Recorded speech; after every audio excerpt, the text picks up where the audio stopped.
who want to experience a radical, life-changing journey through the sounds of my diverse guests. I hope that each sound you hear on this show will strengthen your faith, encourage your dreams, and challenge you to awaken the greatness within you.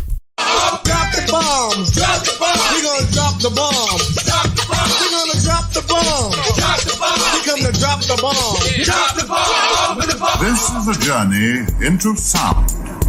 A journey which along the way will bring to you new color, new dimension, new values, and a new experience. Ladies and gentlemen, the star of the show, LaMarr, Darnell Shields. There are people waiting to hear how you've overcome a stress eating, how you've lost weight, how you got away from an abusive relationship. People are waiting to hear that story. And if you hold on to it, that person may not be healed, helped, hope, given hope of some sort. So I always try to stress the importance of sharing your story, because your story is not just for you. That's not your purpose. Sole purpose is to continue life. That's why we're here.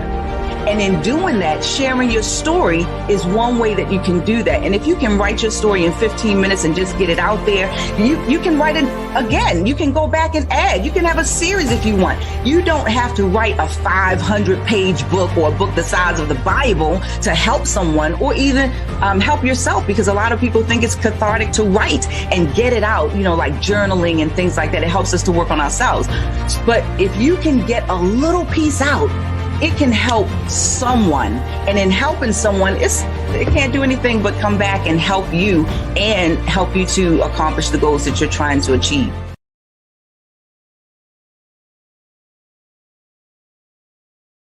Good morning, good morning, good morning. Happy Saturday. Welcome to SoundBalming. This is a new type of sound bombing. This is the Writers Roundtable. Welcome to my show. I'm your host, Dr. LaMarr Darnell Shields, in the building. I am the creator of SoundBalming. And my goal with this show, my podcast, is to introduce you to people with ideas that will help you unlock your full potential. You heard my friend, the great Christina Johnson, who was a part of the podcast. Last week, she was a part of the town hall discussion or the summit that we called Empower You, where I had 4 amazing women on the show. I had Dr. K, I had my friend Walker Brandt, Kristen on there, Kristen Taylor, and then I also had Christina Johnson, and that's whose voice that you heard.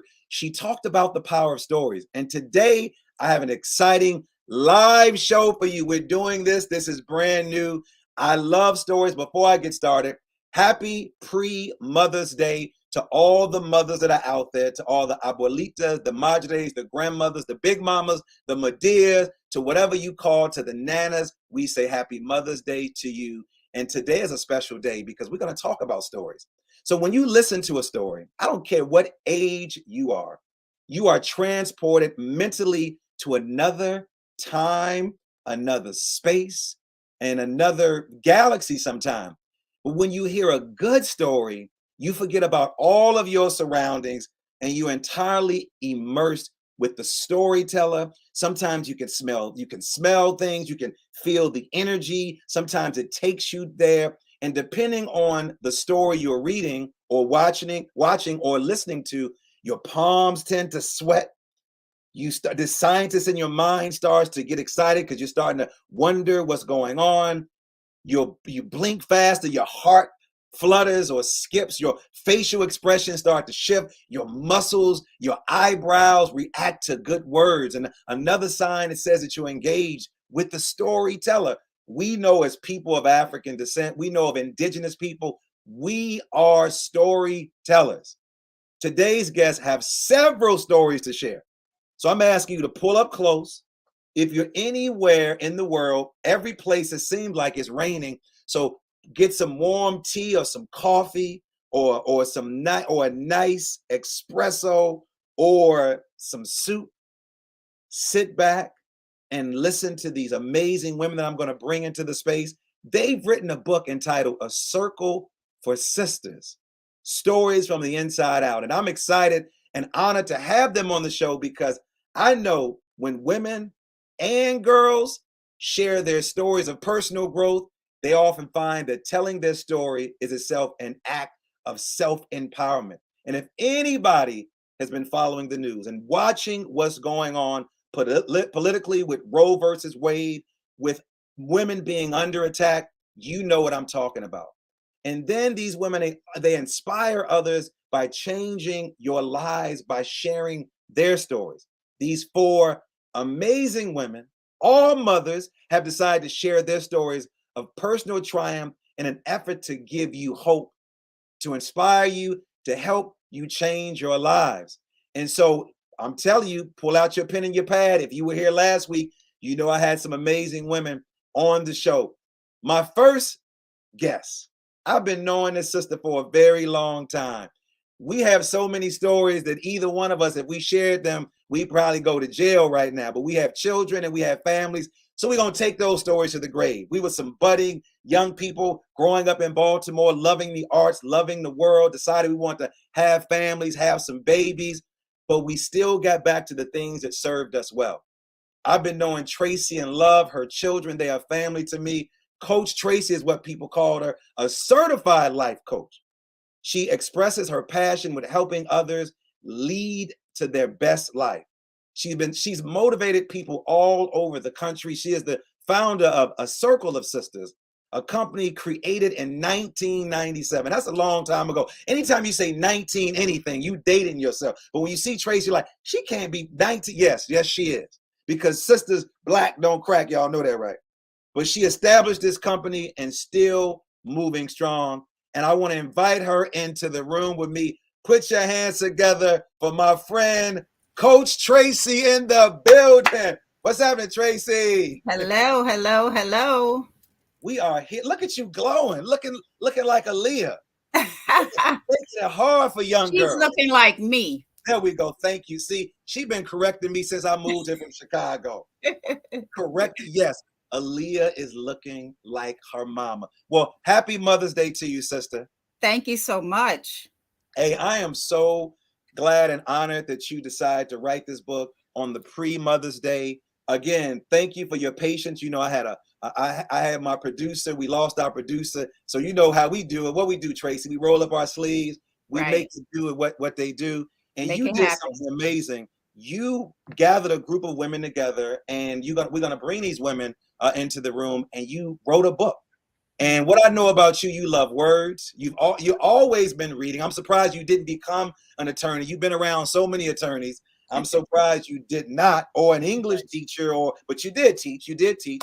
Yes. So tell me about Tracy, Coach Tracy, this project, and then I'm going to give you an opportunity to bring these sisters into the room, all right? Because it ain't just about Tracy, it's about these women, but we go way back. But I want to talk to you for a second. You know, what was the inspiration of the book, and why focus on women? Well, I am very, very much vested in women, and I love all things women and girls, as you just stated earlier. So I have a Circle for Sisters that's been around for over 20 years. My book club has also been around for about that same time. So what I did was we have retreats, annual retreats with the book club. And at our retreat in January of 2020, you know, as women do, we're on the retreat, we're sharing stories, we're relaxing, having a good time. So after that, I felt that, you know what, we need to start sharing these stories in a wider spectrum. We come together, and especially as African-American women, oftentimes we do not feel comfortable sharing. So I said, you know what, after this retreat, we just shared so much with each other, gained so much from sharing our own personal stories, that I said, I'm going to have us write a book. And everyone, you know, kind of laughed and said, oh yeah, that'll be nice. And what I said is, you know, if I try to do something, I'm going to make sure it happens.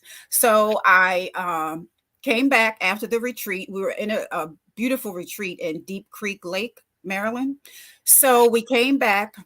I solicited help from my friend, a fellow coach. She's a book coach. And we set up meetings with her. where we were coached by her to get our stories out. And we went through, the book was actually written virtually. We had meetings over the quarantine, and we came together, we got our ideas out, and we put this first volume together, A Circle for Sisters, Stories from the Inside Out. Wow. Well, thank you. That was a great introduction. So I'm going to let you bring your folks in. All right. Is I think y'all got some blood connection. Who we bringing up? Who's coming into the room?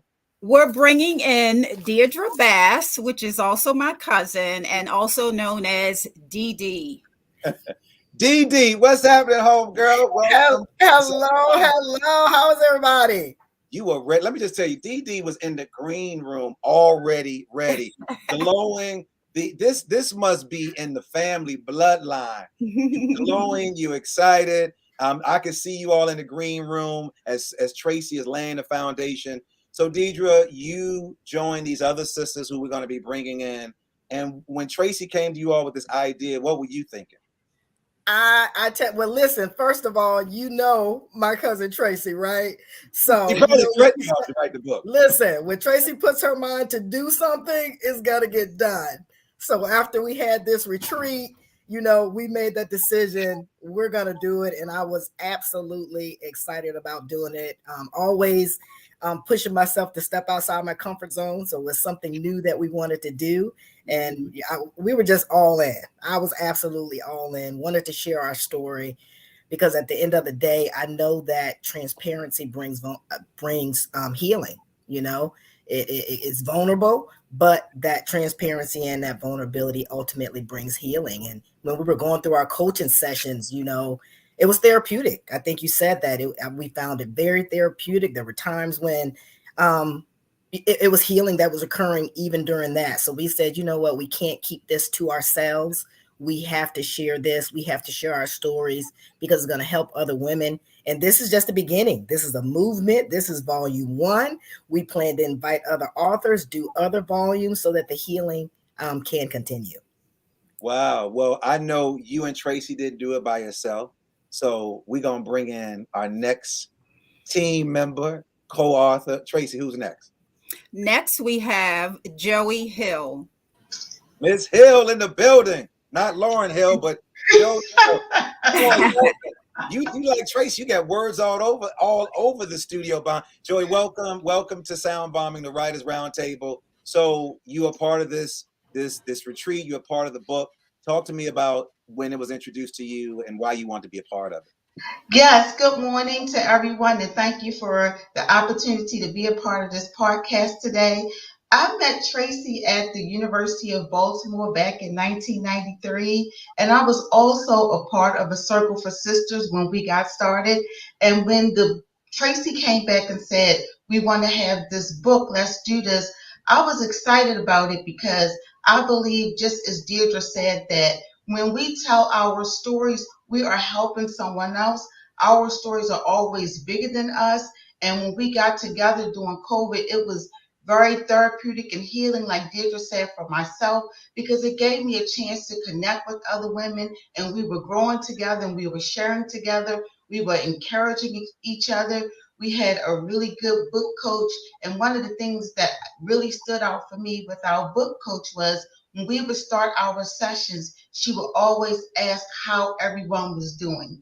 And during the midst of COVID, we needed to be able to share how we were doing. And it was a good way for us to connect and to continue to support each other through this journey. And so I'm just happy to be a part of the book, happy to get my story out there. And my story is all about sisterhood.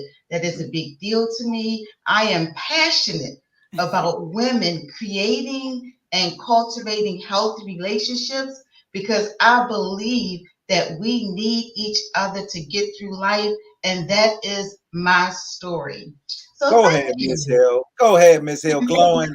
I wish I had a drum roll. Last but not least, who we bringing into the studio, Tracy? All right. Last but not least, we're bringing in Miss Mary Adams. Mary, Mary, why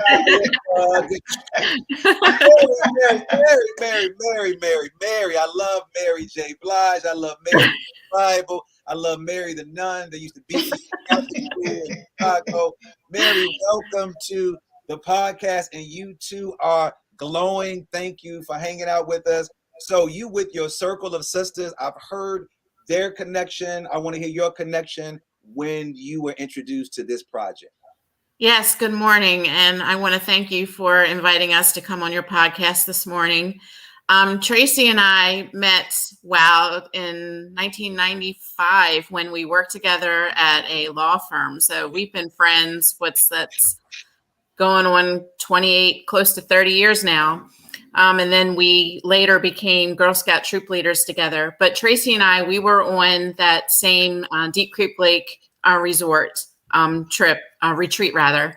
And with a group of 16 women, we were all sharing our stories.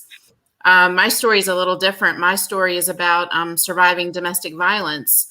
And at that time of that retreat, no one knew my backstory.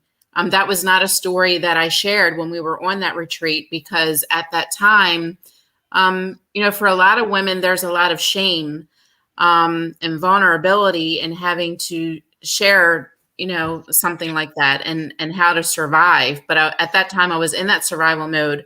So when Tracy brought up writing a book, I really didn't know what I knew that I'd always wanted to write a novel, not a memoir. But then about a month or so after Tracy said, I think we should really write a book, that was when, something tragic happened. And then I decided, well, now I know what I'm going to write about. I'm going to write about my story. I'm going to be vulnerable. I'm going to strip down all the layers. And hopefully I can help other women out there who may be going through the same thing that I went through. And one of the most difficult things during that writing process was just becoming vulnerable. And to piggyback on what one of the other authors said is, it was very therapeutic for me, having to relive some of the details of that story, but it was therapeutic in getting it out and then ultimately laying that down and moving on with my life. Wow. So thank you for sharing that. I'm so glad that you went into the conversation of vulnerability. And I want to throw this to Deirdre. I love Brene Brown. Brene Brown, she's the vulnerable guru, from hanging out with Oprah to writing to sharing her stories. And Mary, thank you for talking about vulnerability and sharing your story. Deirdre, as you talk about writing these stories, what was the most difficult part for you for the writing? Talk about the writing process, but then also about the vulnerability of having to share this story with the masses of people who may not know who you are. Absolutely. The vulnerability piece was huge because as women, a lot of times we have this, people think we have this cape, we have this superwoman, supermom persona or mantra, that we have it all together and that we are so strong.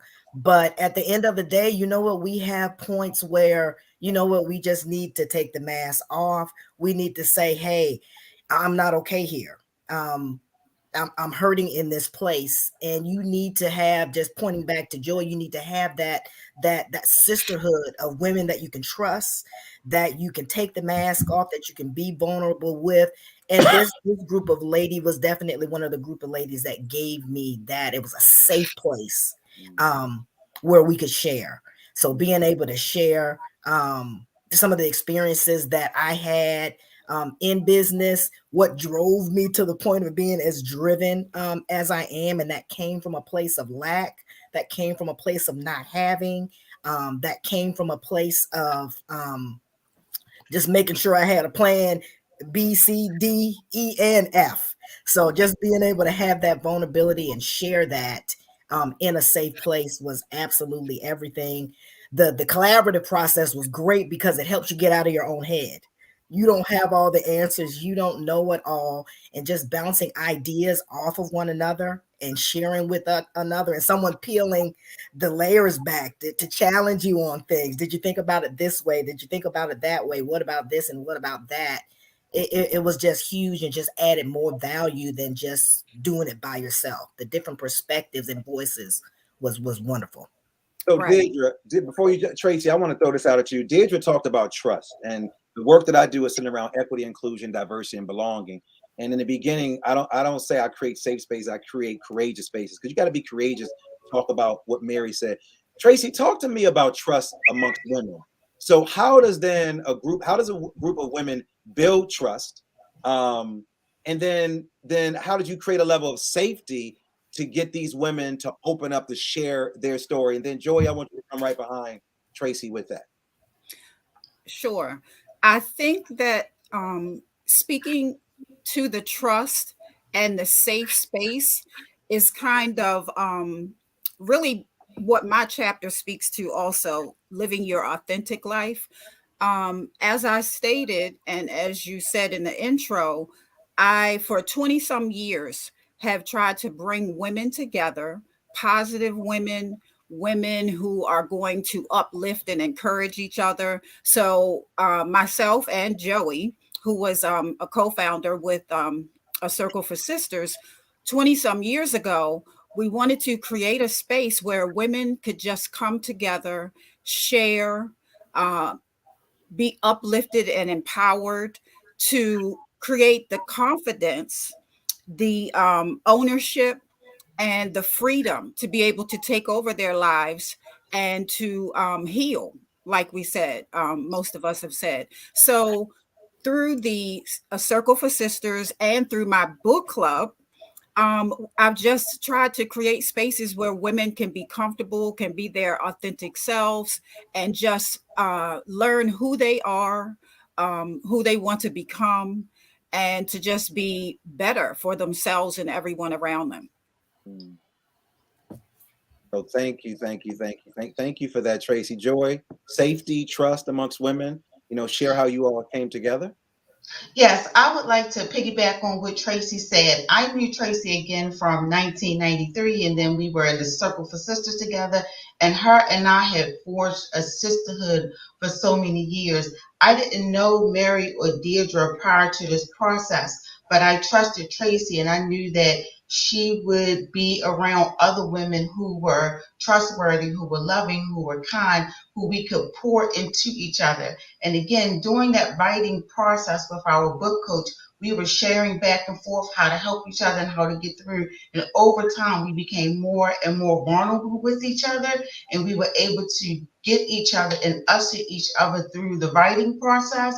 So I think that it takes time to trust one another. And then when you are around people who are trustworthy, they will bring other people around who are trustworthy. And for us to be able to tell our story with each other and then to get it out, that shows a level of trust as well, because we were digging deep into things that were painful, things that were in our past, things that we were healing from, things that we had healed from. And I think when you put all of that together, we were able to feel safe with each other. And I also just can't give props enough to our book coach as well, because she was leading us through this process. And she was also someone that we built trust with.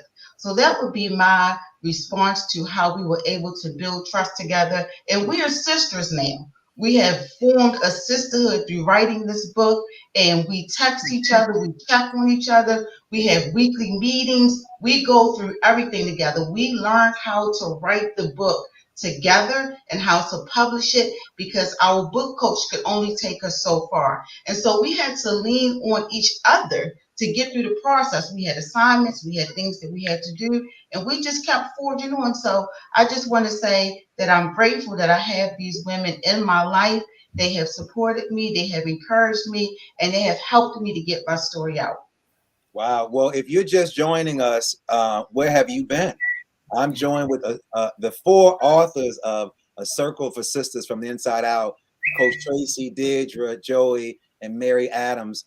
Mary, in the beginning, I started out with a talk, and it was a snippet from an interview from my podcast with Christina Johnson. Christina is a publisher. Christina's has 9 kids, 9 young people. They're Wow. published. Look at Tracy. Somebody just grabbed their body parts when I said that. I saw y'all. Somebody just grabbed it. Like when you heard 9, 9 came out of me.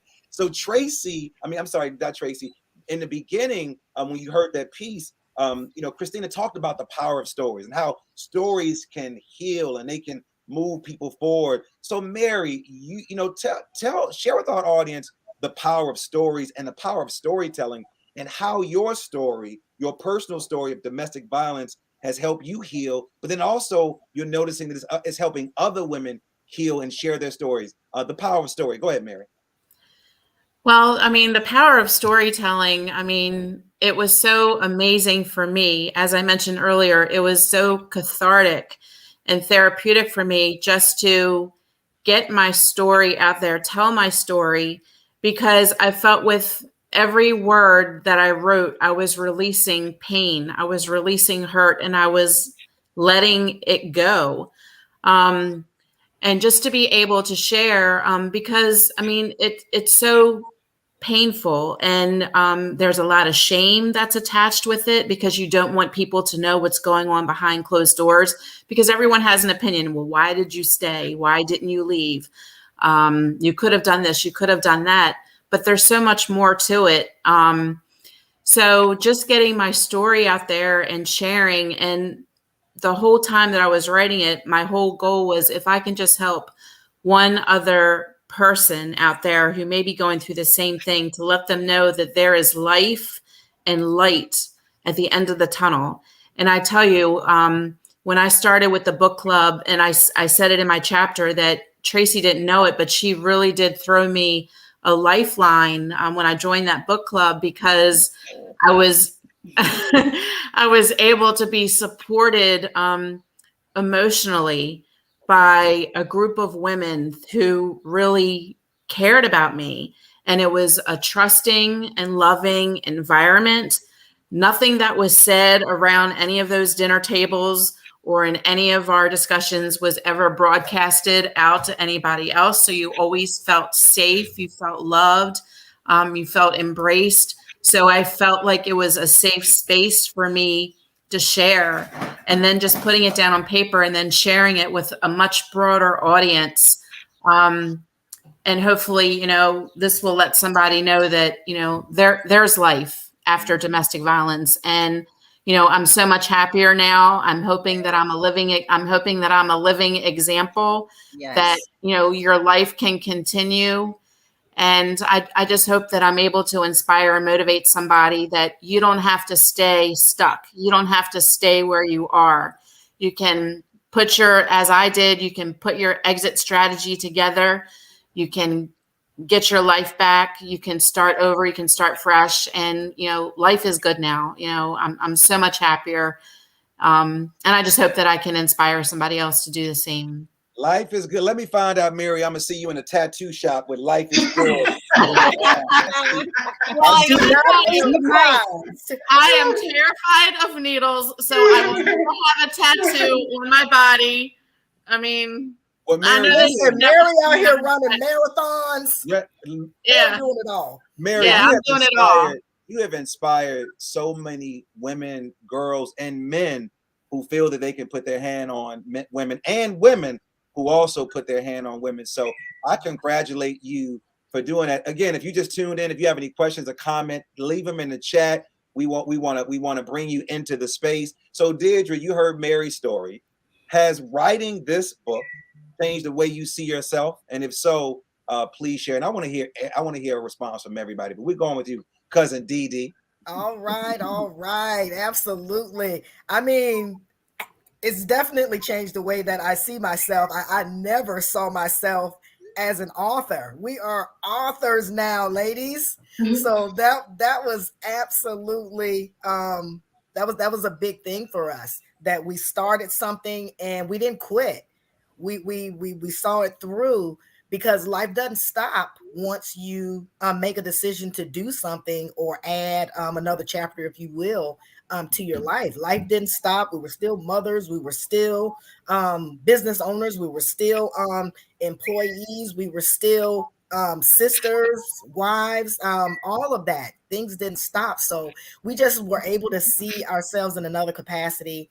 And I definitely saw myself in a different light that, you know, whatever I put my mind to do, I can do it. And it starts with making a decision, making that decision, and not quitting and going for it. And that's what we did. We challenged each other. Like I said, we our book coach, giving a shout out to Amy Brooks again, too. You know, she didn't let us slide by with superficial answers, little shallow answers. She made us go deep. Right. And that created that trust environment with us. So it absolutely changed the way I saw myself. I feel like I can do anything I put my mind to. And with these ladies, you know, we have that courage, Dr. Shields, right, to step out and do whatever we want to do. I see who's gonna be the spokesperson for the whole group.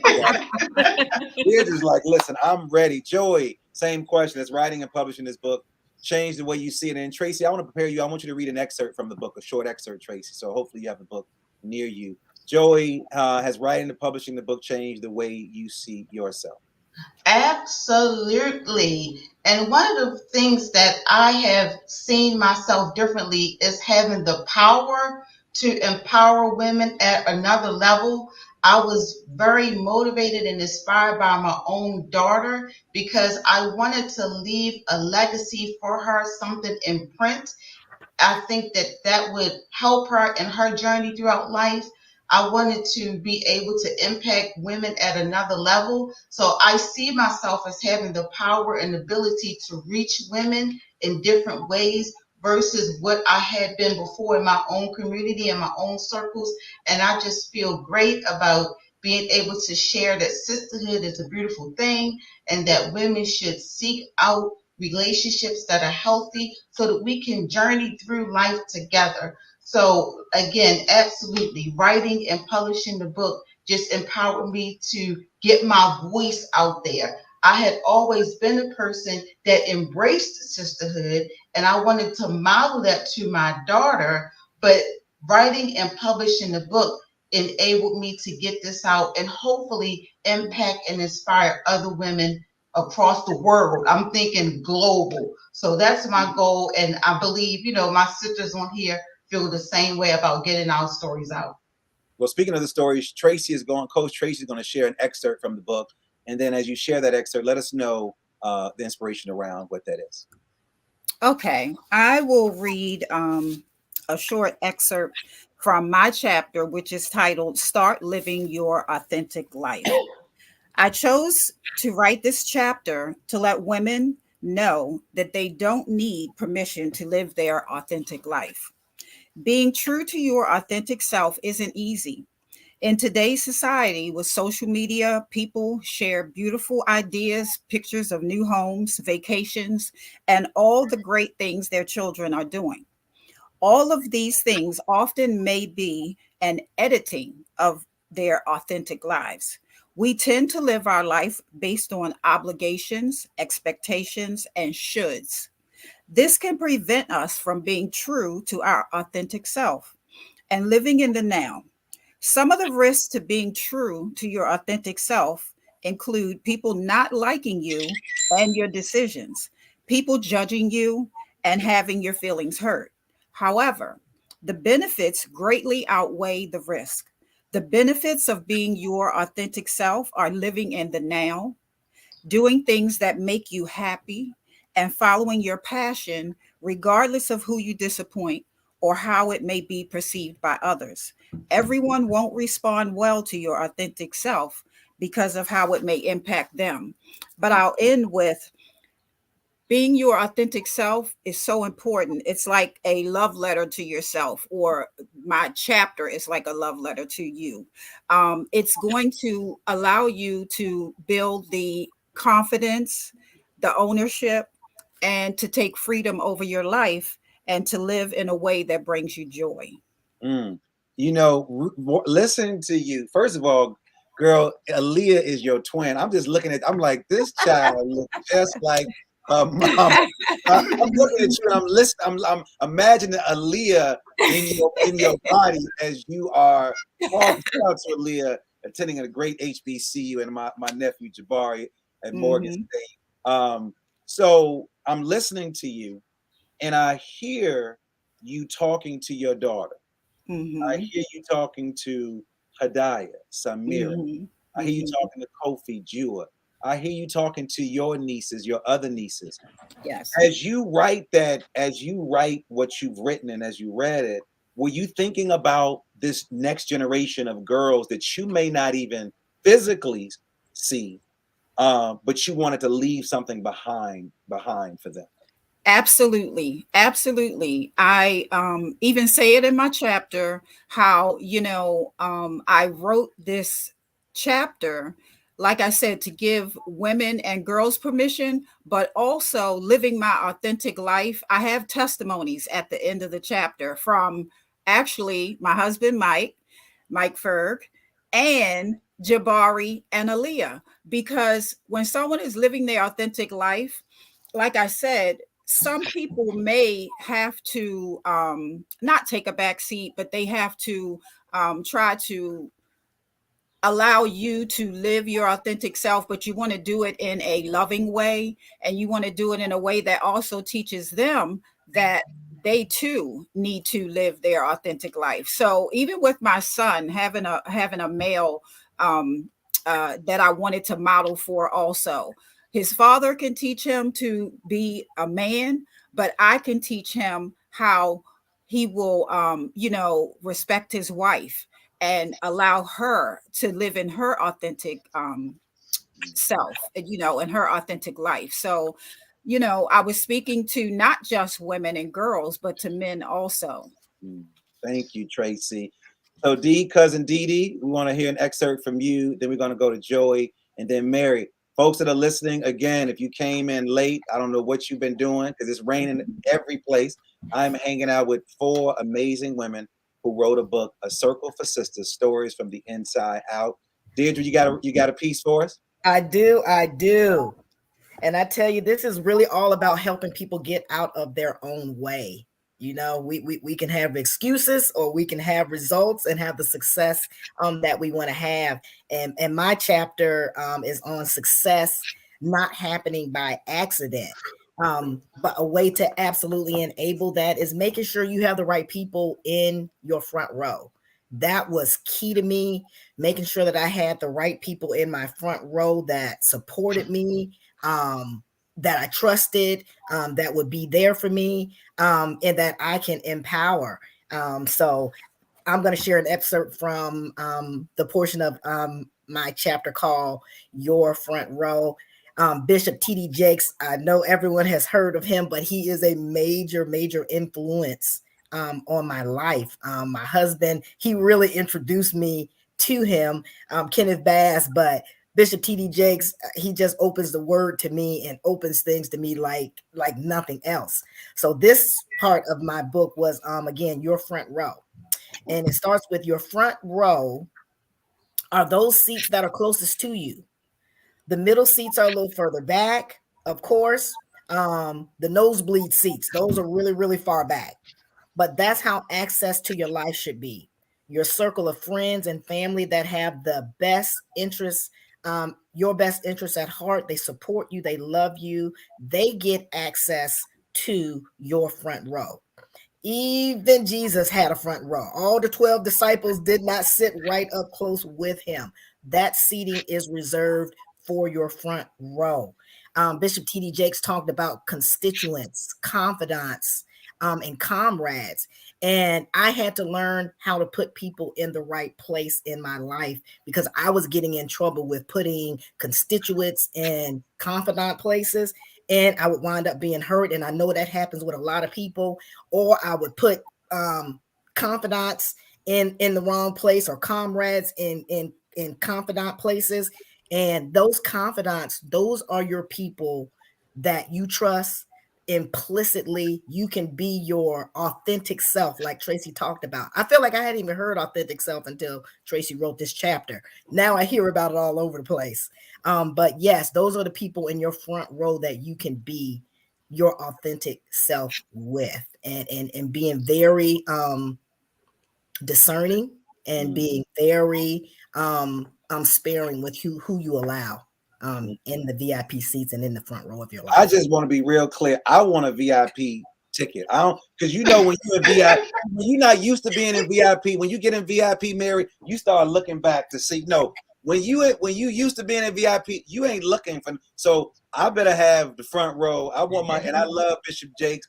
Met Bishop Jakes. Shout out to Jakes and all his work. And so I better have a front ticket, even before your cousin Tracy. We'll all right. Maybe we can alternate. Authentic self is real. It is Absolutely. so real. It is so real. Joey, you got your excerpt, and then Mary. What you got? Yes, thank you. I'm going to be reading from the very first page of my chapter of the book. And Wait, let me back up. Why Joey sound like she about to read a chapter? This is Easter Sunday. I'm going to be reading Isaiah 5, chapter 17, verse 99. Let the church say, I can tell who go to church in the group. Go ahead. She gonna give you she gotta let you know, are the Bibles ready? Stand up, read along with us, say amen. You know we don't got no Bibles, girl. We on our doggone cell phone. Stop playing. Thank you so much.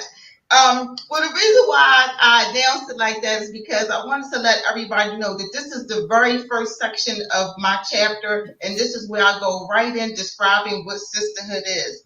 When I think about the meaning of sisterhood, what immediately comes to mind is I am my sister's keeper, which implies positivity and something that is good.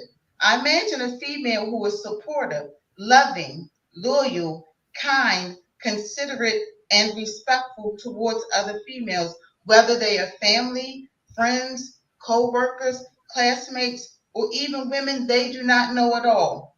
As I see it, and others have also said, sisterhood is a verb.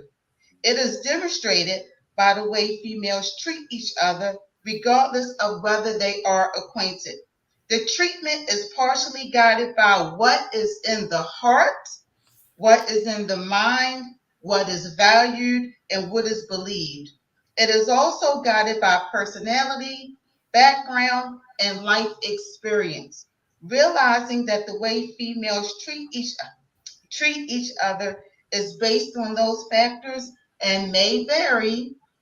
Sisterhood can range from non-existent to good to bad to downright ugly. Wow. Well, thank you for that excerpt. Mary, you're going to close us out with your piece.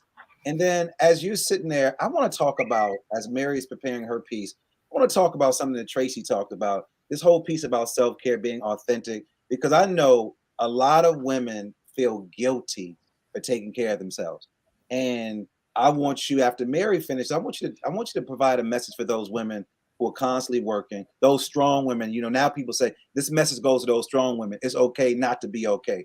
Because now when we talk about strong women, that's not a strong thing to be saying right now. So Mary, read your excerpt. Tracy, come back. We're going to talk about some of those self-care tips. Go ahead, Sister Mary. Okay, so I'm going to start with, and my chapter is titled "From Ashes is Born a Rose," because that's what I felt like at the end of that marriage. Was I just felt like I was just ashes, and I had to build myself back up, break through that ground, and bloom again. And then I became a rose. So what I'm going to start with is the very beginning of my chapter, try to lay the foundation of what where I was at the end. And then I'm going to read the last two paragraphs so that way everyone can understand where I am now. So I'm going to start off, imagine being married for 21 years, but still being lonely. Imagine feeling like you have built a brick wall around you and you are screaming from the inside as loud as you can, but no one can hear you. Imagine having to bend, twist, and contort yourself into a pretzel to stroke someone else's ego to make them happy while they don't have a concern in the world regarding what makes you happy. I did not have to imagine these scenarios because that was the life I lived for 15 years.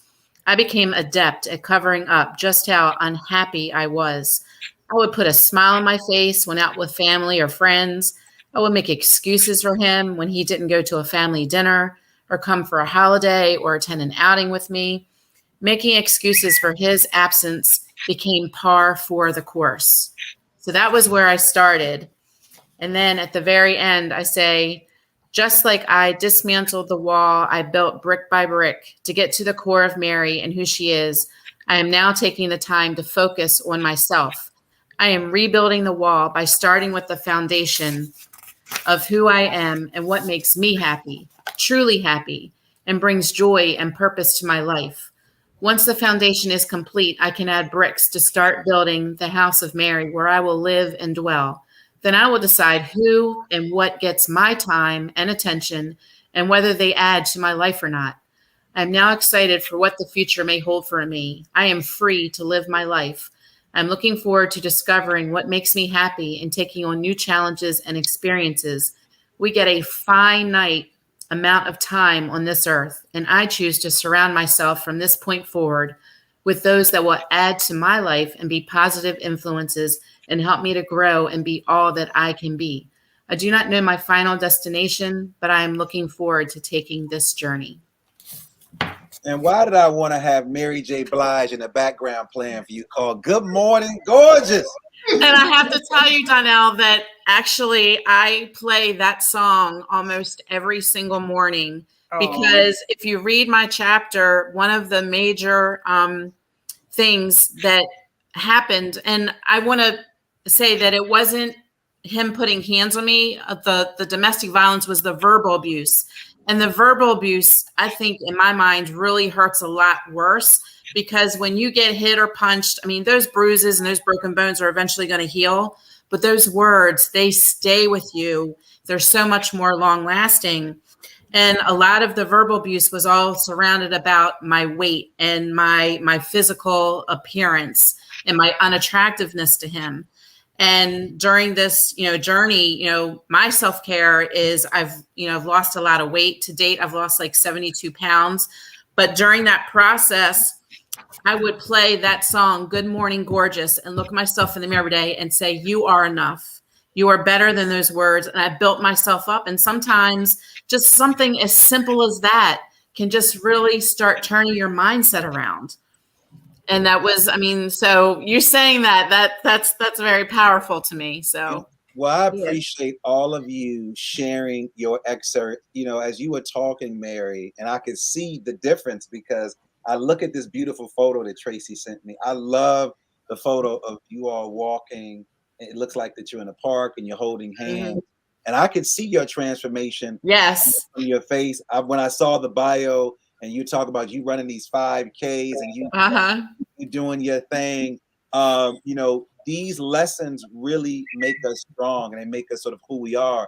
As you were talking, I was thinking of Mel Robbins. I love the writer Mel Robbins, and she talks about the 5-second rule, or she has a book, The 5-Second Rule. She's always finding these little quirky things, and she shares a story about 5 high fives a day in the morning. And she says that she discovered what she had done is she had researched NBA teams. She researched NBA teams and she discovered that the NBA teams, and I love research and I love basic quirky stuff when it comes together. She said the NBA teams that had the most high fives throughout a game, throughout the year, they did much better than all the other teams. So you saying that playing that music, you looking yourself in the mirror and say, I am not that person. You saying I'm not going to drive, looking through a rearview mirror, and Tracy talking about this authenticity, and Deidre said, I'm going to invite certain people into this space. And the preacher Joey over here talking about how she's going to better engage herself. Those things are very, very important because there are some girls right now and women who are looking for some direction from you. And I'm so glad that you talked about self-care because Tracy, one thing that I know is that in my work and when I'm working with teachers and educators and folks who are running nonprofit CEOs and people who are running these corporations, they don't take time for themselves. Women don't take time for themselves. Tracy, Explain to me why that is so. And then I want to hear from everybody in the room. What are some of your self-care strategies that are literally saving your life? Tracy, go ahead. Okay. Well, actually, in my chapter, I actually have some steps, and I'll share two of those steps. It's simple steps to being more authentic, which, of course, would be in line with just your self care, your self esteem, and affirming yourself, like Mary just said. So, one thing you can do is um, think about what you are doing versus what you want to be doing in a day, a week, a month, a year, or your life. Take the time to reflect and ask yourself, why are you doing certain things and not doing other things? Are you doing things based on obligation or based on how others will respond? So, reflection. We often think of self care as, spa days, facials, different things that are superficial, getting your nails done. But you need to practice self care on yourself spiritually, mentally, emotionally. So, doing something like self reflection is a very important part of self care, and it'll keep you just honed in on being your authentic self. A second thing I have listed in this chapter is take mental health breaks away from your work or other priorities to take care of you. This may mean a 15-minute reset in the middle of a workday, or it may mean taking a day off once a quarter in order to better handle the upcoming weeks. So, as you said, Darnell, especially as not to give any indication that the men are not showing up and doing what they need to do. But moms, if the mom is there, she's on all the time. So we oftentimes do not take time out for ourselves and don't feel the guilt. We don't want the mom guilt. You need to take time. And if you're not a mother, if you're still just a woman, we tend to face so many different things in the workplace, in society. Just take time to reflect and take time to take those mental health breaks. Great points. Joya, you want to add to that? And then Deirdre. Yes, I'd just like to add to what Tracy said by saying that self-care for me has been going to therapy. I have survived going through a divorce. I lost my mom. I lost my dad. I don't have neither of my grandparents. My paternal grandmother died. My mother's mother died, and I was close to them. And so self-care for me has been being able to go to therapy. I have a very good therapist, and going there and sharing things that have given me pain and grief throughout my life, and having a place to talk to someone who is a professional to help me manage and to help me heal on those journeys from those different losses. So aside from going to therapy, I would say self-care is also connecting with others. As I've mentioned before, I believe that we cannot get through this life on our own. We need each other to hold each other's hands to go through the trials and the triumphs. It's not just the things that give us grief, but also the things that bring us joy, the things that we celebrate. So in my opinion, self-care is going to that therapist and connecting with other people that can hold your hand. We have others who can be beside us as we're going through something, and that helps us to feel like we are not journeying alone, although other people can't feel exactly what we feel, but they can be there to lighten the load of what we're going through and offer us a safe place to feel loved and valued as we continue to go through life. So that's my self-care, therapy, and connecting with others. So Bishop Hill, while you talking, I don't know why Hezekiah Walker was in my mind. God knew not to give me a voice. Tracy, you know I'm a spoken word artist, but I don't know why I wanted to sing "I Need You to Survive." I'm not one of them. We got some of the pastors. I don't know why pastors think that they need to sing when they can't sing. But Joey, it was something in me as you were talking about surviving, and man, that Hezekiah Walker song came up in me, but the Spirit said, "Don't say it, D. Don't say it. Don't sing the lyric. Don't sing the lyric." And because I don't want to mess it up for Deirdre, who's coming out next. Deirdre, what are some of your self-care strategies, and why is it important? All right, I'm listening to the spirit too, and I'm not gonna sing either, but the lyrics is all in my head. I want to get it out, but I'm not gonna do that to any of you. Okay. So for me, listen, Home Goods is a whole therapeutic experience for me. You get me in Home Goods, I am just, the stresses fall away. I'm happy. I am in the zone. All right. But not to make light of therapy. Therapy is absolutely a must. You know, I talked about it's okay to say if you're not okay and getting that help that you need. And the first person that came to my mind was who exemplified that was Simone Biles. In the Olympics, she realized she was not okay, and she took that moment to step back. Regardless, she was on the world stage. She took that moment to step back and take care of her, and then she came back better than ever. She created a space for other teammates to flourish and succeed, but she took care of her first. So we absolutely got to get away from the guilt and taking time out for ourselves, because it's going to help us be a better us. For me, my kids really model self-care for me. They have taught me so much. I've learned just as much from them. My daughter Andrea, she's a social worker, so she really helped me with saying no, conflict management. I was someone who did not like conflict. That also was hard for me to address, and it would manifest and build up in other ways. So she taught me how to address conflict management, which was definitely helpful as far as my self-care. Learning how to say no, and let no be a complete sentence. No and period. All right. If you can't make something, if I can't do something, being able to say no without that guilt, period. That's it. You can't make everything, and you can't do everything. And then people being okay with that. And if they're not, I'm okay. They okay too. All right. And you got to have that fortitude in that place. So not feeling guilty, taking that self-care. For me, my faith is absolutely huge.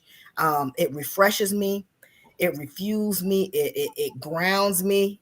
People are like, Deidre, how do you keep that smile? I take that time to be with my Father, my Creator, to get those instructions and just refuel and refresh my soul. My son and daughter, they are absolutely authentic, Kiara and Andre, about living who they are and being them, and they've taught me so much. So again, they're in my front row. The people in my front row are everything. So you got to take care of yourself, or else you can't be anything to anybody else. Well, you nailed it. You talked about the power of no. There's definitely several books out there about the power of no. No is, as Ava DuVernay said, no is a revolutionary word. She says, say no without an explanation. Like if I say, Tracy, can you keep the kids? No, Darnell. Not no. Well, I got to do. Just say no. And so, Tracy, I want you to close this out. You all have been amazing. You all have blown this thing up. I'm sorry if you didn't get your comment in. This is an opportunity to get your comment in. But Tracy, let our listeners know how they can get a copy of the book. Where can they go? And then, take us home from there. Go ahead, Coach Tracy. Okay. Here is the book, available right now on Amazon. So I know we all know how to get it through Amazon. And I just wanted to finish up with A Circle for Sisters, Stories from the Inside Out was a passion project of mine. These ladies helped me to bring it to fruition. We are now all authors. That's like, woohoo, we did it. And I just want to say that, women need stories. We need stories. We need to connect. And this story was just a start. It's volume 1. We had many other women that we wanted to be involved, but life happens. It took a lot. Now we know what we're doing. The next volume will be something that's going to be a wonderful a gift to women and girls once again. And I just want to say that the movement that we want to make sure that we create is so that women can live, they can learn, and they can grow and share their stories, and most of all, heal. And go get it. Where can they get the book? Where can they get the book? Tracy? Amazon. Everyone hold your book up. If you got your book near you, hold your book up. Yes. So on behalf of my team at SoundBalming, I want to thank all of you for hanging out with me. Get a copy of the book. Go to Amazon. Create your story. Share your story. Shout out the book coach again. What's the book coach's name again? Amy Brooks. All right. Shout out to Amy Brooks. Coach Tracy, thanks for hanging out with me. Cousin Thank you so much. Thanks for hanging out with me. Joey Hill, Ms. Hill, thanks for hanging out. And Mary, thank you for celebrating with us your journey of life. We thank you for hanging out with us. And for all of you who have listened, if you have not subscribed to SoundBalming, what are you waiting for? You need to subscribe to the show. Subscribe. We're on every platform. I'm your man, Dr. LaMarr Darnell Shields. You've joined us today in our first roundtable discussion with these amazing sisters. Listen, go out and do something for someone other than yourself today. Happy Mother's Day. Go and celebrate your mother. We are out of here. Peace. Ladies, don't leave.